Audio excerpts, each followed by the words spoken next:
On the Edge.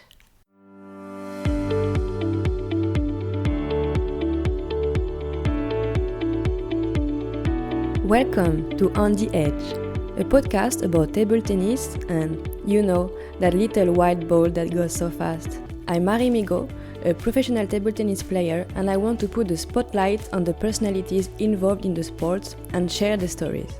Whether they are players, trainers, coaches, therapists, or even more, I'm letting their voices guide us through their careers, their difficulties, and their differences. Yes, I deeply believe that each of us has something unique to give. So get ready to open your ears wide and bon voyage! Actually, it was last year, I feel, when the Olympic stuff happened. It was really hitting me. My father passed away last year as well at the same time. It was really in almost the same week. And I really felt like, okay, on the table tennis side, what more can I do? On the other side, I felt, something is breaking me.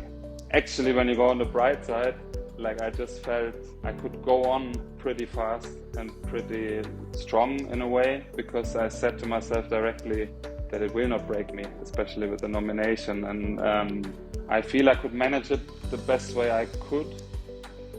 You should not run with the head against the wall just because you're disciplined. And especially in table tennis, it's so easy because the sport is so difficult, and it's so easy to lose yourself in it and to say, my backhand needs this, my forehand needs this, my body needs to be stronger, I have to work mentally also, and you cannot be 100% on it all the time.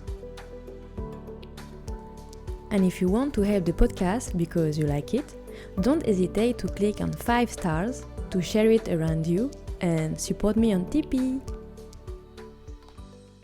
Thank you, Patrick, to be on the edge. Welcome. Thank you. You are a super great player, and I'm so happy that you are here.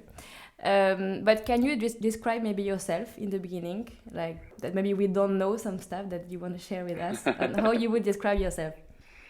Thank you first of all. I think it's always hard to describe yourself, but I would say I'm pretty relaxed.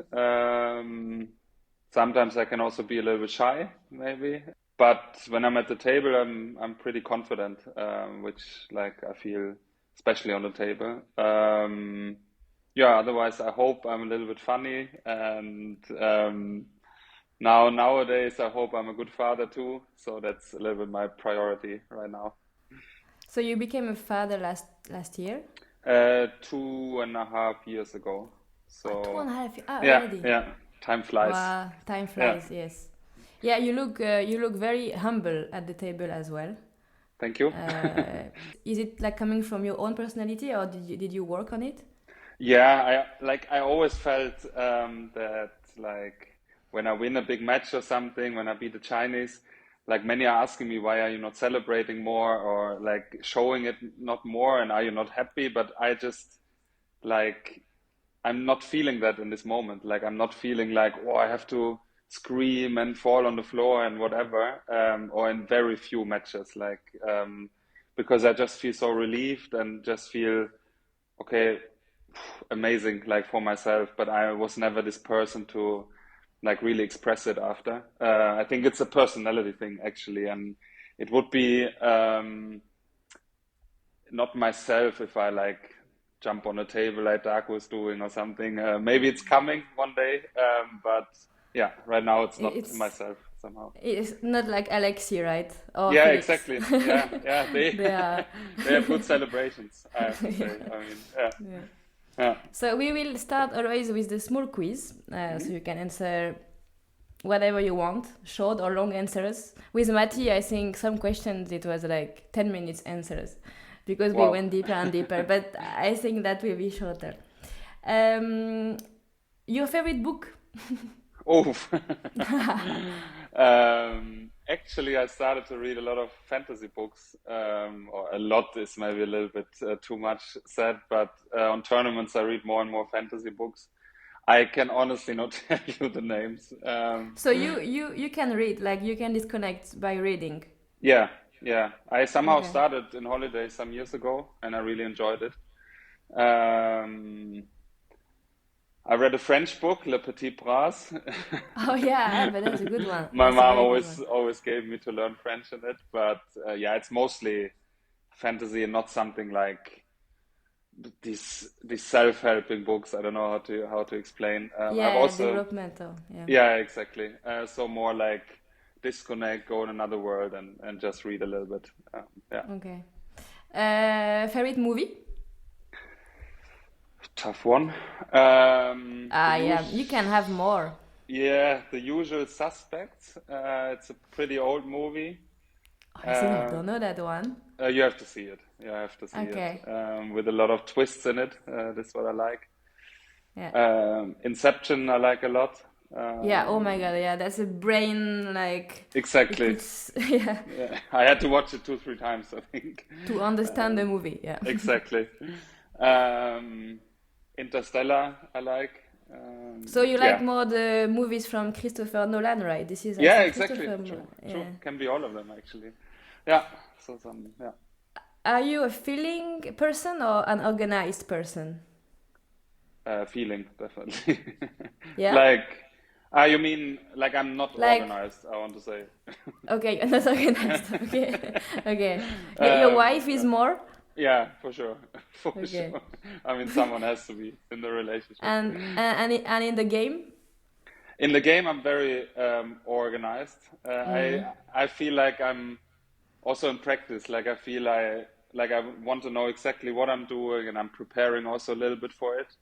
And I would say my game is also pretty organized, if you can say that. Like yeah. So I think at home I relax a little bit more. Cool. Your breakfast? My breakfast is totally like different variations. It's either a classic German bread with some cheese on it.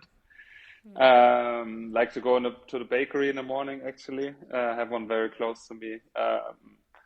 Yeah, some muesli, how you say it? Yeah, yeah, muesli. Cornflakes, Mm. and stuff. So I'm Okay. always mixing some eggs sometimes. Yeah, yeah. I'm Okay. not organized.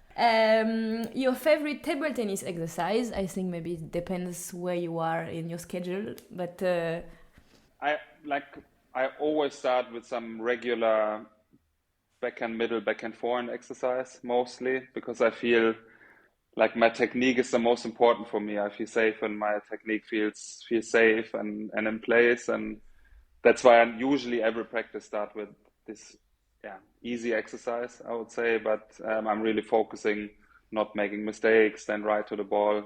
So I would say this is my favorite. It's also not so hard for the breath. It's pretty easy. So yeah, so feels good. you need that. You need that to feel good, like after Yeah, that. yeah. I need And to also really in feel the my also technique. in the tournament as well, same Yeah, always same. Like I or always same. start. Doesn't matter if I feel good. If I feel bad, I make maybe even 2 exercises like that, or make it a lot longer, just so I really feel when I go to serve, receive, or to a match, that all my strokes feel in place, and I'm just happy with them. Yeah, Also like the body energy and body feeling, or yeah, because me, I can't compare with you, of course, but I like the way how I was moving.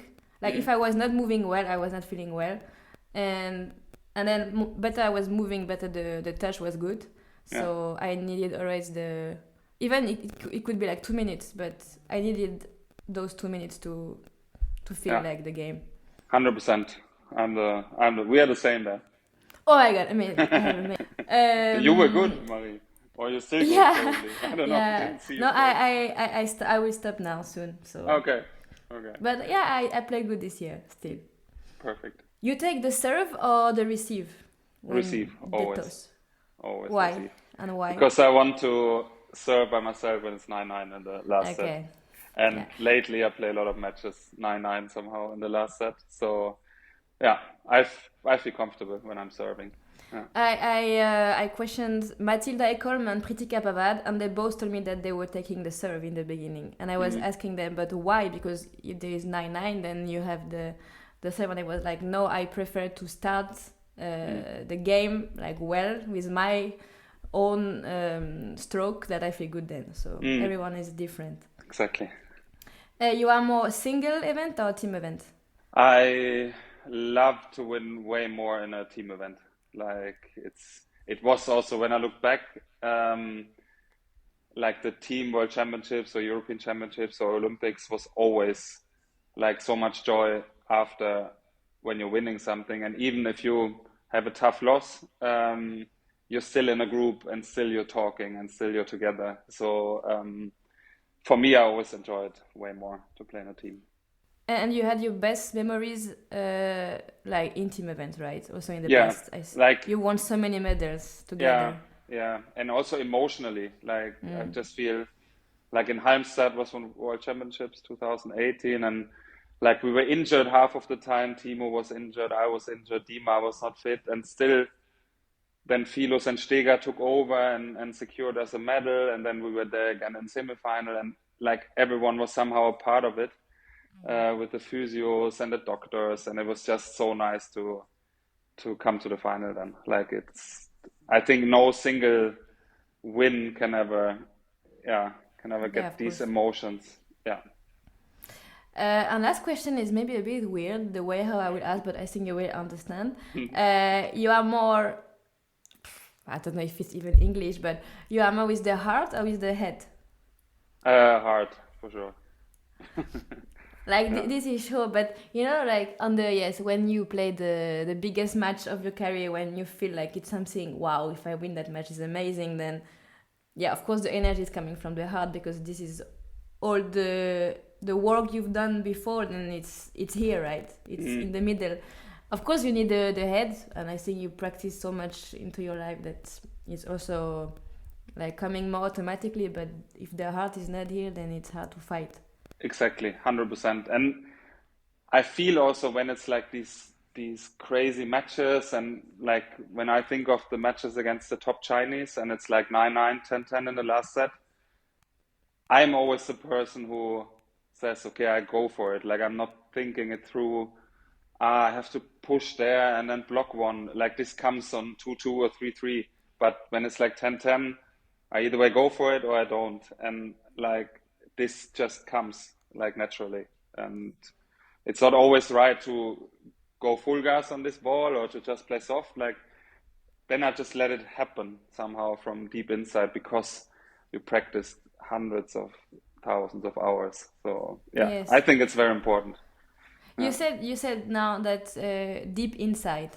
Yeah. So what it means for you, like what is this fire in yourself that is bringing you the energy to be like, okay, we go full gas at 9-9? I think it's like you have to be, or I have to be very focused in the moment. I mean, it's always so easy to say, you get so easily distracted, but like when it's these moments, and like lately I was working also a lot on them, like to enjoy it when it's 9-9, 10-10, when it's this crunch time. And I just feel like strangely I feel most confident when it's this time of the match. Yeah, and it works one time, then it works the second time, and then you just get this confident. And even if it didn't work, I still knew, okay, I played the shots that I felt in this moment were the best shots. Like to have these regrets or afterwards to say, I just played it because the coach or whoever was thinking about it, or you were not 100% behind it. And this is what I mean with like deep inside, you know what you want to do or what you should do.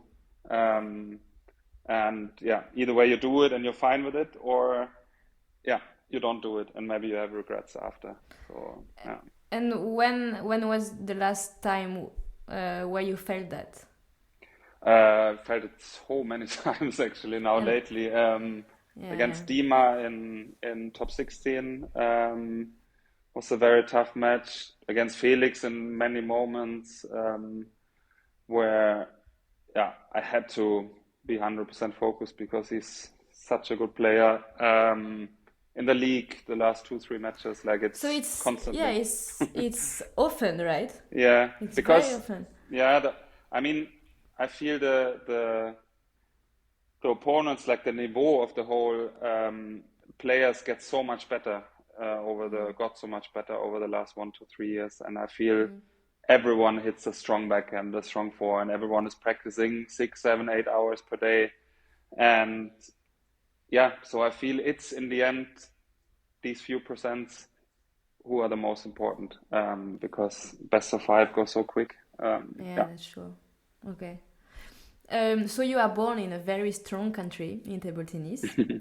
How it felt maybe when you were younger, and how it feels now, that you were already surrounded by very strong players.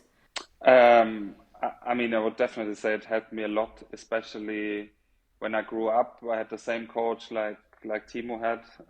So I mean, it was very lucky that I was living close to Timo and close to Helmut, the coach, and he took me when I was, I think, 9 years old.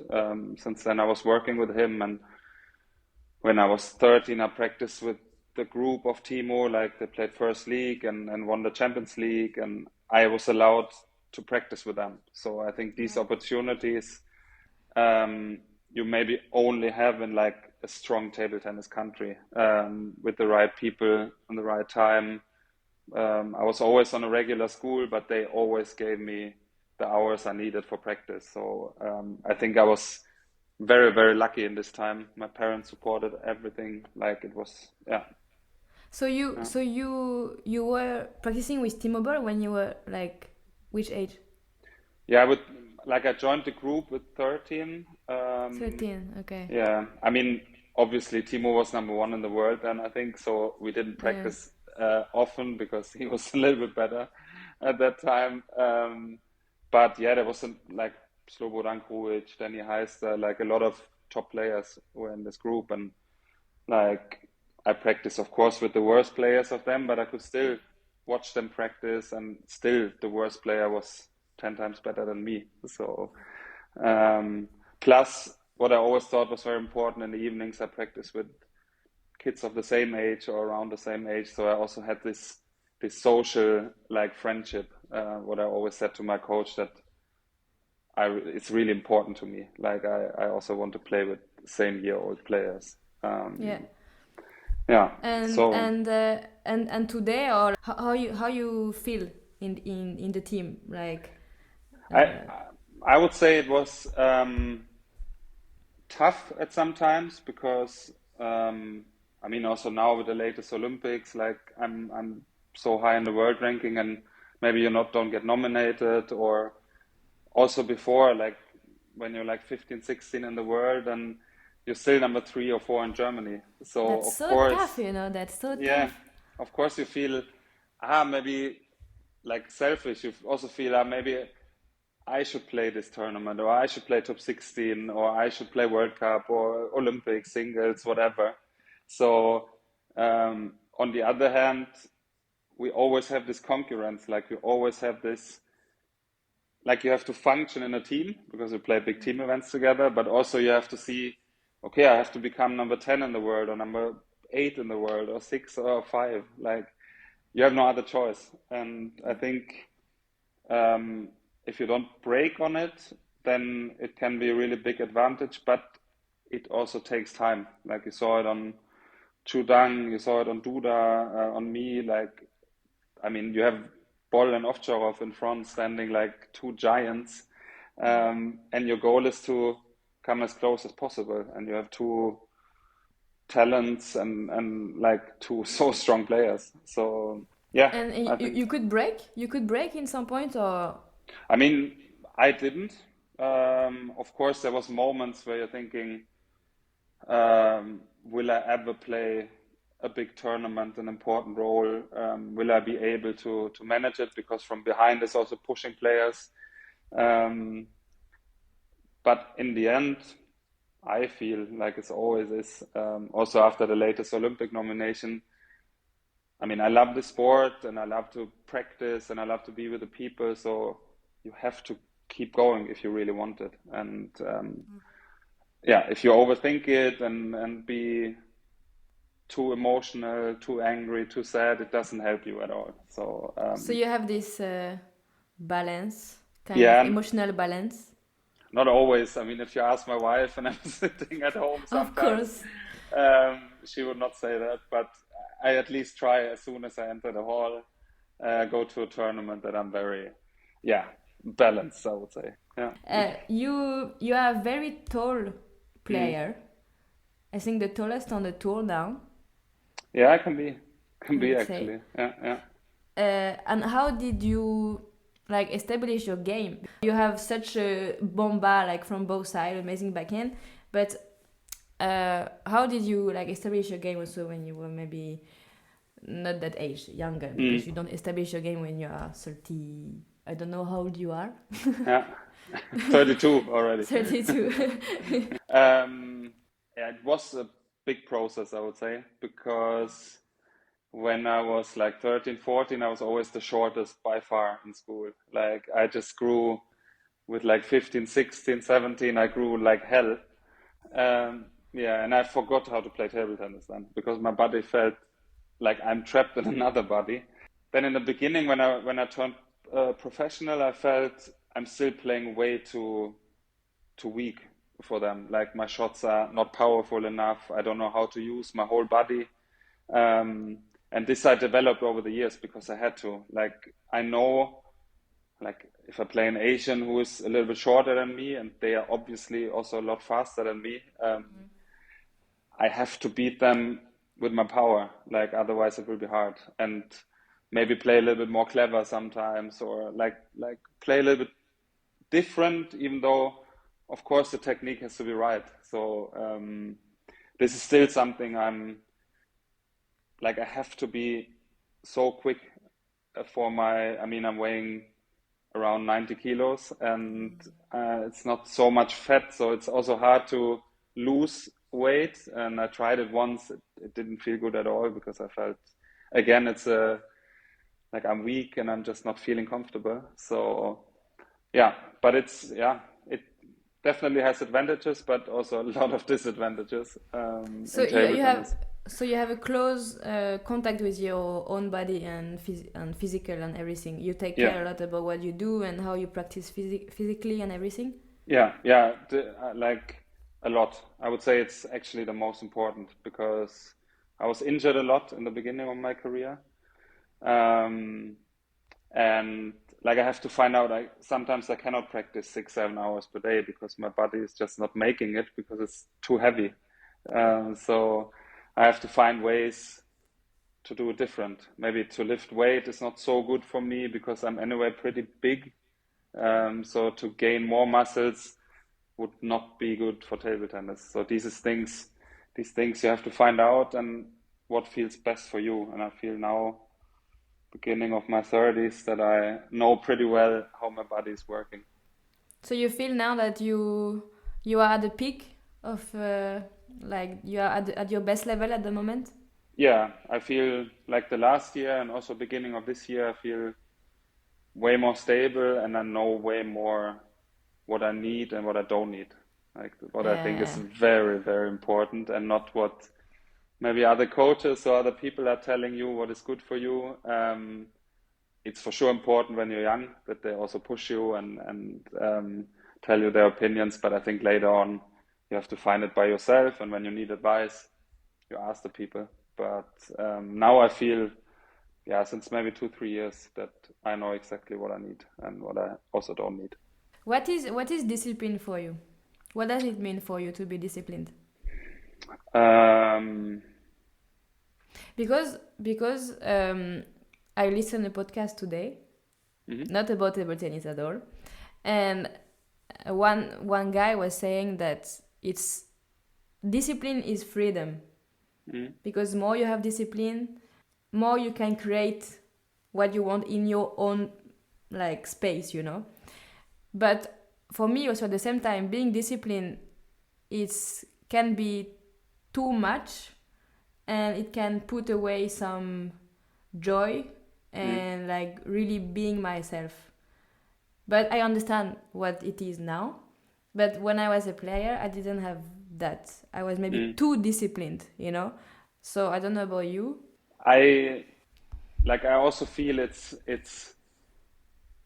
like you should not run with the head against the wall just because you're disciplined. And in especially in table tennis, it's so easy to, because the sport is so difficult and it's so easy to lose yourself in it and to say, my backhand needs this, my forehand needs this, my body needs to be stronger, I have to work mentally also, and like you cannot be 100% on it all the time. So for me it's more like, and this I learned from Timo a little bit, who was not practicing many hours in the hall, at least since I know him. But when he was in the hall, he was 100% focused, and he knew 100% what his game needs and what he needs. And he always had this joy. Like now he's in the hall with 44, saw him today, and he's just loving to play table tennis. And he also lost some matches now this season, what he never experienced before. And still you see in the practice, he's 100% focused, but then he goes out, plays golf or is just not thinking about it anymore. And I feel it's of course different for everyone. Like Benaduda, if I name him, he has to be in the hall 7-8 hours every day because he wouldn't work otherwise. But for me, it's a little bit like that. Like when I do a thing, I'm 100% in it. And when I feel I cannot be anymore, or I'm losing focus and I'm like not enjoying it anymore, then it's for me better to stop and to say, okay, I go to physiotherapy or I go a little bit in the gym and then go home and play with my kid and everything is fine. So yeah. And for this, I think you need to know yourself. Otherwise, it's hard to know your boundaries and everything. So, can you recall some mind lightning that brought you to a higher place? You know, some moments where what you needed in that moment to improve you as a player, as a person. Like, do you recall some special moments? I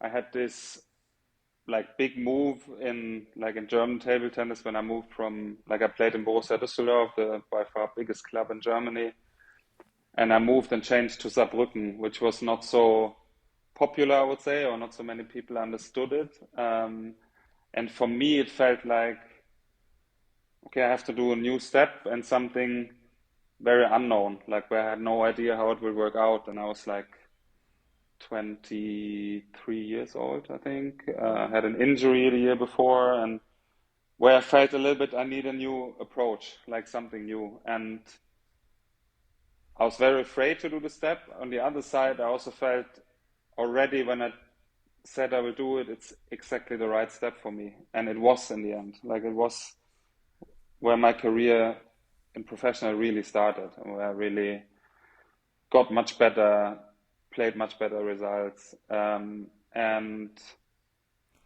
it was some decisions like that where I was never, like, I was afraid to make changes, but I did them anyway. So, I don't know why. I just feel them and then I'm doing them. Yeah, I mean, feeling and I guess intuition. Yeah, probably. Like, I'm thinking a lot about them, but I cannot explain them so much. So, but these, I would say, for me was like, I was always happy when I could find, like, when I felt, okay, what do I need to improve again and again and again? And then to find these answers, and maybe 1-2 times it also didn't work out the way I wanted. But then I knew, okay, I can anyway do something else again. Like, I have this freedom in my sport.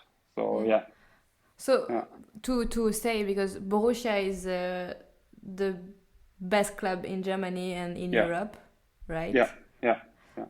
So you moved to Saarbrücken, which were before on which position?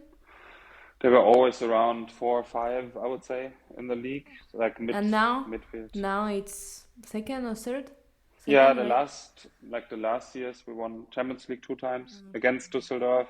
Like, Darko Jorgic is also playing in my club, so it really happened a lot in this club, and it was something somehow deep inside I wanted to do. Like I wanted to like do something in this club. And I knew in Düsseldorf, I mean, it was always Timo who was standing in front, also totally deserved. I mean, but I felt, okay, maybe we can build up something there in a different atmosphere. Yeah. And it And was exactly the right thing. do you like to be the leader of a team? Do you like to guide your teammates and show the way in some way? Yeah, actually, I somehow like it. Yeah, and you Even enjoy though that? I'm not the loudest person, I would say. Yeah. But I feel like I just love to when something is improving and like to help the people and to be good with all the people. Like I'm very like I love to be good with everyone. And on the other side, I'm also not afraid to say when something happens that I don't like. So somehow I felt in a team it's so important that someone is taking this role, and in an individual sport it's not so easy to do that, I think, because everyone is thinking of himself, of course. I'm also doing that when I play for myself, but yeah, I just like the aspect, and that's why I like to go a little bit in front if they let me. But people listen to you, no? Yeah, luckily. No, I Not think like everyone, I I mean would say. you look like you seem very like calm and wise and reflective, you know? Yeah. Yeah. I mean, wise, I don't know, but I'm reflecting a lot. Wiser, wiser Wiser. maybe. Okay. Day by day. Day by day. Can you tell us maybe the darkest moment you had and how you overcame them? I didn't do normally in the podcast. I always I take you when you are a child and how you grew up, and I go step by step. But I changed a bit the format and I ask more different questions because I think it's more interesting. But yes, if you can recall some like darkest maybe moment and how you did to Yeah, I overcome, would. and then we will do the opposite, the positive one, and Okay. of course. I would actually say, actually, it was last year, I feel, when like, I mean, the Olympic stuff happened. It was really hitting me. My father passed away last year as well, in the same time. It was really in almost the same week. So, and I really felt like, okay, like on the table tennis side, what more can I do? On the other side, I felt, yeah, something is breaking me. And actually, when you go on the bright side, like I just felt I could go on pretty fast and pretty like strong in a way, because I said to myself directly that it will not break me, especially with the nomination. And like so I feel I could manage it the best way I could in this way, and yeah, I didn't feel like I have to hate everyone now, or like, if that makes sense. So I just thought of myself in this way, and of my family, of course. But somehow I found a good way to keep going and to play so good in Saudi, for example, where like everything happened a few weeks before. It's really amazing. First, thanks for sharing. Yeah, Really, no thanks problem. for sharing. Yeah, that's something big. Mm. And how did you? Because I think you did already. How did you take all of that experience? Because that's really a huge human experience. If you take everything, and how you take it with you now, in your life now, and for your future. How you understand what I mean, right? Yeah. Um, Good question. I mean, I feel like it makes, I mean, other things that are happening now are way, way smaller than that. And I realize that. I mean,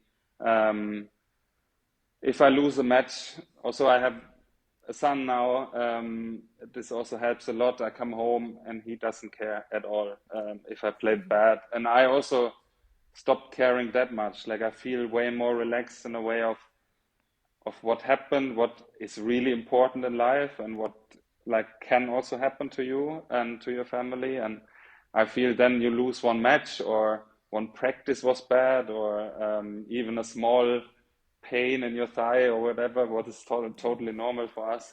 It's just very small things. And this I was not aware of before. Like there, everything was a little bit like, this is stupid now, or this match was bad. I was sad 2 3 days. So this is definitely something I learned with this experience. Yeah, Yeah. And you have a son or a daughter? a son. Okay, so I think you also want to bring to him, to his life, something that you learn into your life. So Mm. what what you want to give him? Phew, a lot I of mean, things. that's a huge question, but maybe 2 3 things that are coming to your mind first. Yeah. Like when I grew up, honesty was always very important. This I feel like trying to be honest most of the time. Be polite and friendly to the people. I mean, he's saying thank you now sometimes when he gets something. So this always makes me very happy.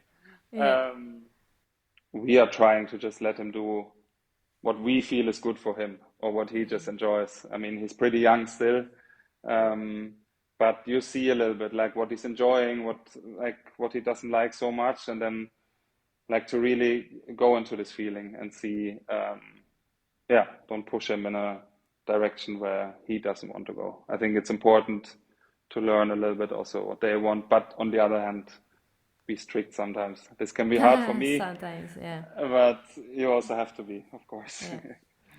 So now your best moments in the last years. Can you recall one special moment, or you cannot? Maybe a few of them.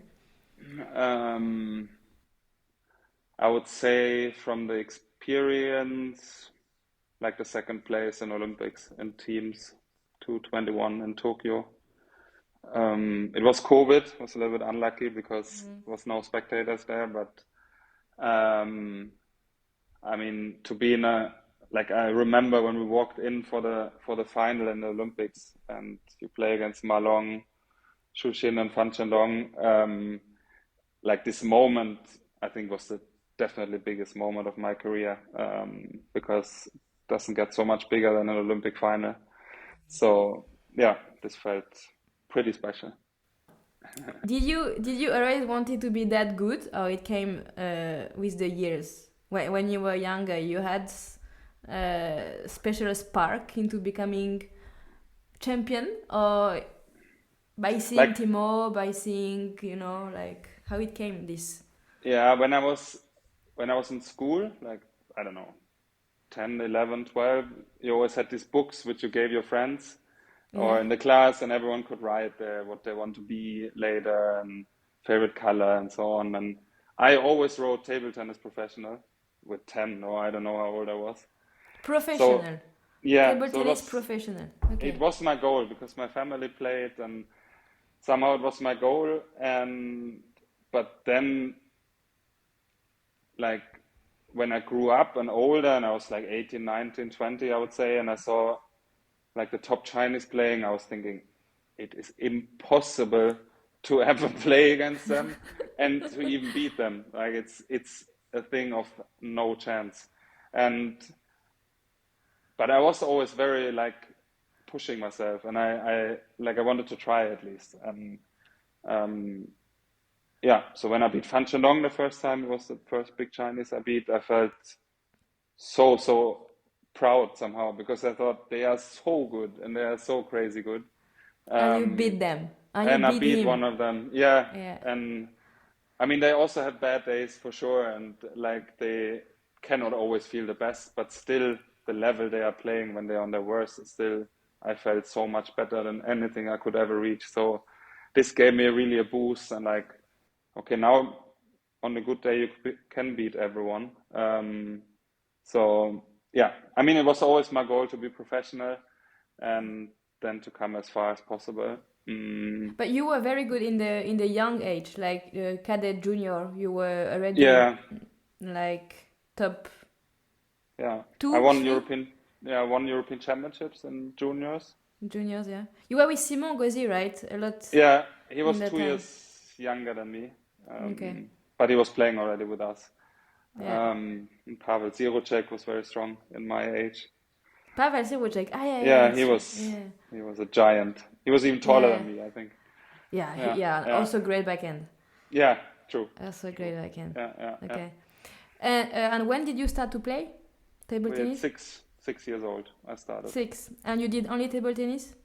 No, I played football. Mm-hmm.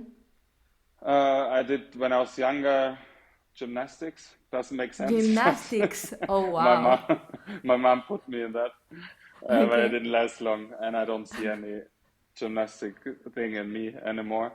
Okay.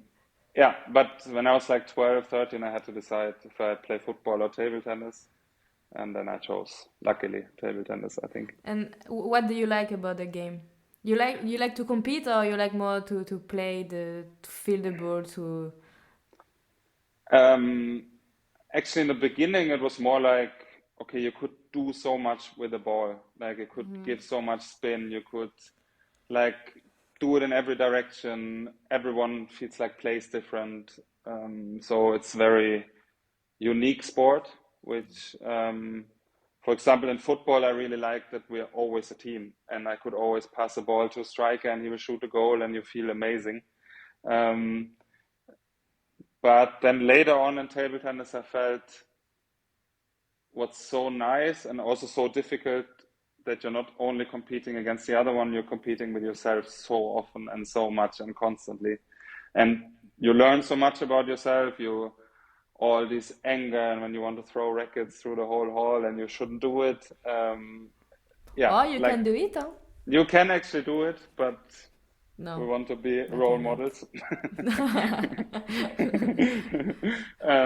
Yeah, yeah. So So you you, like this? You like this contact with yourself and to learn I, about your emotions. Also, it's hard. This game. It's really hard. it's It's taking your sometimes mind, your everything. yeah, it's horrible sometimes, but I think over the years I enjoyed it more and more. In the beginning, when you're not so old and you're just thinking, what am I doing here? Sometimes, of course, but still you have this joy for the game and like you play one, like this feeling of touching the ball and it shoots out perfect. This is something.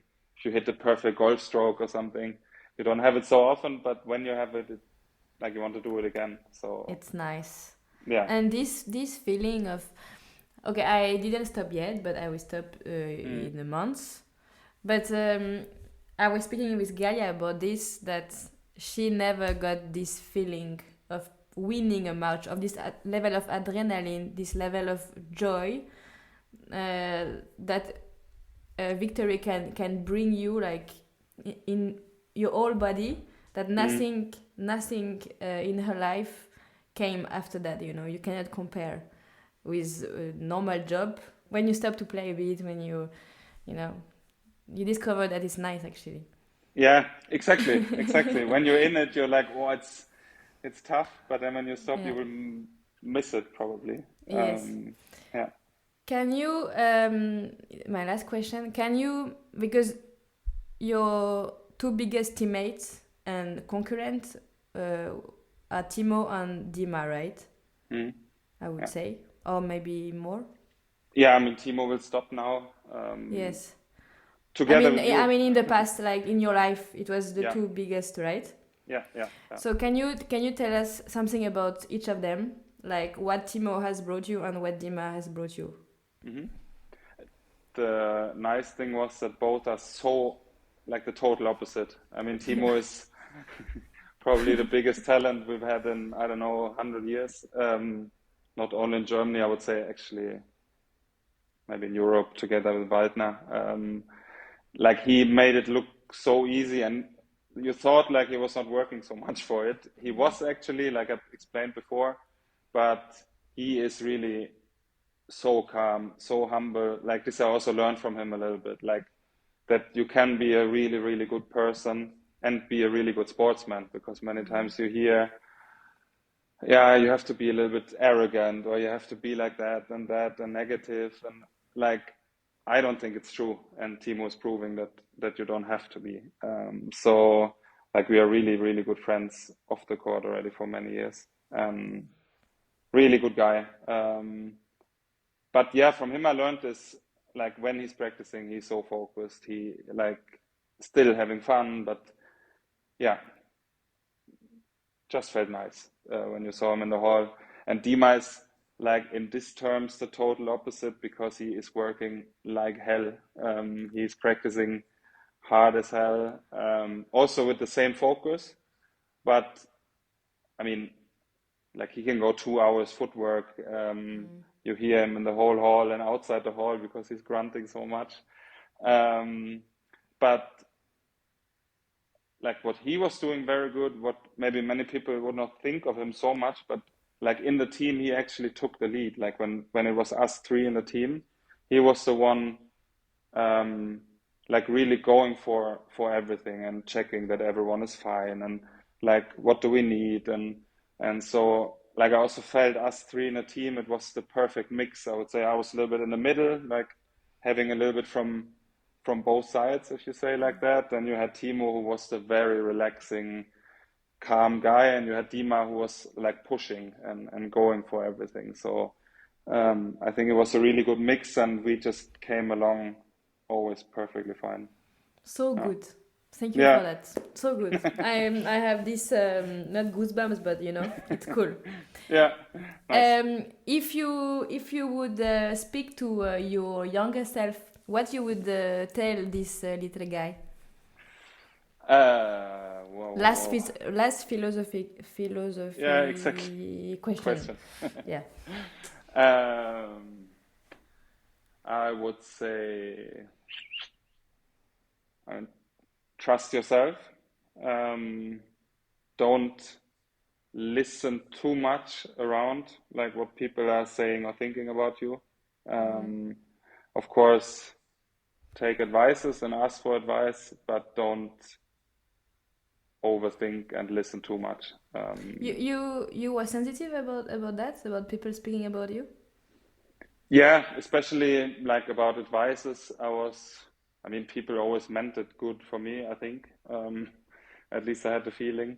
But it can also be too much and it can really go into your head. And especially, I was a very promising player. And of course, everyone wanted to maybe put me 10 hours in the hall or do this, do this, do this. And I never felt that it's good for me, even at a young age. So, yeah, it's tough because you have to learn and you will also do this, not mistakes, this I would not say, but yeah, in the end, it's important to express what you feel in these moments. This I think is very, very important. Some have it naturally, some don't, but you can learn it for sure. Yeah. Thank you. That's No problem.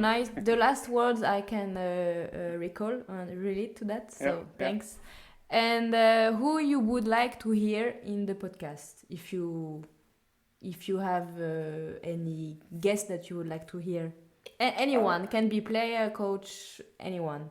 I would definitely like to hear Christian Karlsson, my brother-in-law, Yes. and All right. really, really nice guy. Yeah, Okay. So I will ask him then. perfect, perfect. Thank you. Thank you. Good luck for your next projects, matches, life, whatever. Thank you, Marie. Thank you. It was relaxing. Yes, cool. Thanks. Thanks.